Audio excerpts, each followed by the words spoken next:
Imagine a world where political dissent could lead to your abduction, not by shadowy figures in a dark alley, but in broad daylight, right outside your London home, only to be found drugged and stuffed into a diplomatic crate bound for a distant land. This isn't a spy novel.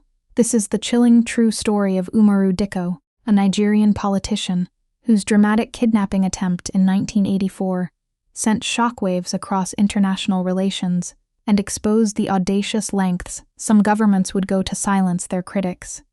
The audacity of the plan, the sheer brazenness of it all, still beggars belief. How could such a plot be conceived, let alone nearly executed on British soil? The answers lie in a tale of political intrigue, international law, and a very observant customs officer. Remember to comment, like, share, and subscribe so you don't miss future episodes of the Calendar of Crime. The year was 1984, and Nigeria was under military rule, led by Major General Muhammadu Buhari. Umaru Dikko, a former Minister of Transport under the previous civilian government, had fled to London after the coup, accused of corruption. From his exile, Dikko became a vocal critic of the new regime, a thorn in their side that they desperately wanted to remove.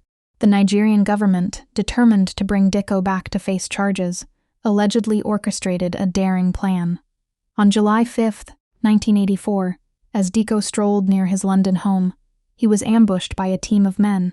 He was forcibly sedated and then bundled into a waiting van. The kidnappers, a mix of Nigerian intelligence agents and Israeli nationals, then drove Dikko to Stansted Airport.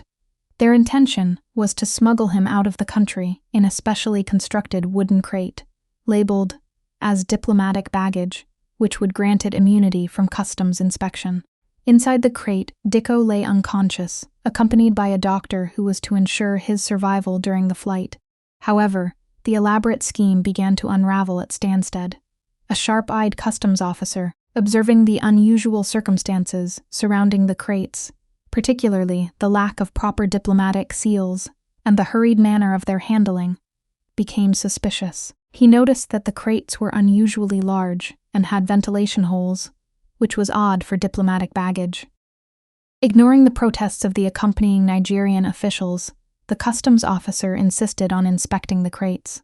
What he found inside was shocking. Umaru Dikko, unconscious, and a man with medical equipment.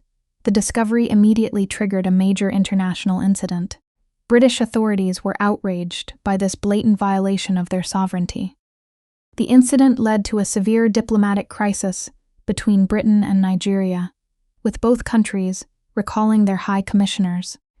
The British government launched a swift investigation, leading to the arrest and conviction of the individuals involved in the kidnapping attempt. The perpetrators received lengthy prison sentences.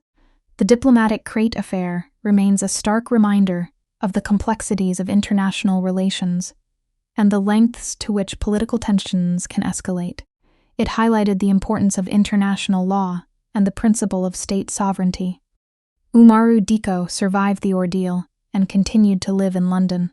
He eventually returned to Nigeria years later and remained a prominent figure until his death in 2014.